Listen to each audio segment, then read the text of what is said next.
and gave me a total run for my money. She's a ball of fire and incredible, but I really wasn't prepared for her at all. When Effie was born, my husband Chad and I were living in Florida. We had just moved there from the D.C. area to be close to my parents.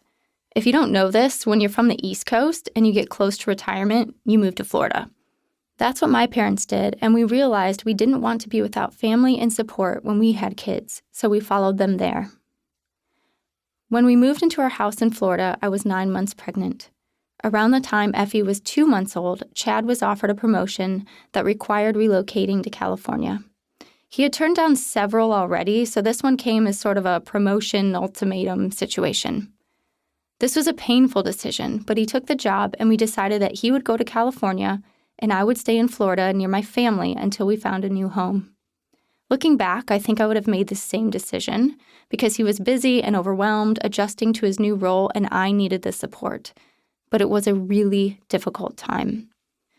We spent the next 8 months apart, seeing each other every other weekend or so.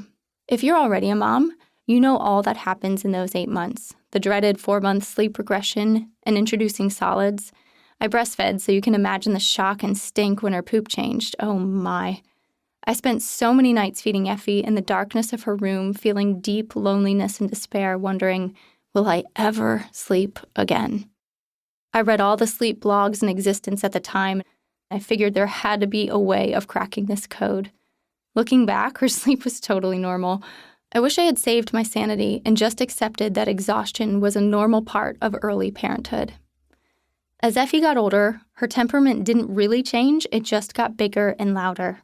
And by the time I finally met up with Chad in California, I had become so accustomed to taking care of her my way that I didn't make much space for him to step in. And his lack of experience over those early months bred such a feeling of insecurity in managing our very opinionated baby that he didn't do a great job of inserting himself either. I was exhausted.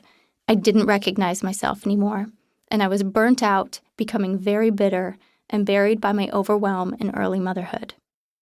I thought I would be really good at being a mom, yet I was constantly confronted with feelings of falling short. I felt guilty asking for any time for myself, caught off guard by how much freedom I had lost, confused about how to manage Effie's personality, and disconnected from who I knew myself to be. I was lost in motherhood, and it felt heavy. This is what happens to so many of us. We lose ourselves and our children, feel overwhelmed and stifled by motherhood, and then come up for air just to be filled with guilt and shame. We either swing like a pendulum from one extreme to another or surrender to chronic burnout, accepting that this is just what motherhood feels like. We spread on yet another layer of guilt and shame because shouldn't we be doing this better? We're told that motherhood is magical, so why does it feel so hard? Isn't there a better way? Shouldn't we be able to find a way to care for ourselves and fill ourselves back up so we can experience all the bliss motherhood has to offer? Shouldn't we be drinking the green smoothies, working out, getting our nails done, and looking presentable? Shouldn't we be starting small businesses based on our passions while also planning the birthday parties and baking the organic, gluten-free, grain-free, vegan cupcakes? Shouldn't we be able to be it all and do it all without feeling the weight of it all? The illusion that there's a perfect, achievable balance sets mothers up to feel like we're getting it all wrong because we haven't discovered the right way. We begin believing that if we just Google the right combination of words, find the right Instagram post, or mix the right ratio of fats and carbs, we'll reach the victorious, self-actualized place that is balance. I want to give you a clear statement to hold close to your heart. If that doesn't work, you can tattoo it on your forehead. The statement is simple. Balance is baloney. Let it go. Set that myth straight and know that achieving the ultimate, perfect, and permanent balance isn't the goal, nor is it a realistic outcome to aim for. Feeling like you're out of whack, falling short, or behind is completely normal and to be expected. Please stop internalizing this imbalance as an implication that you're not measuring up or that you're not enough.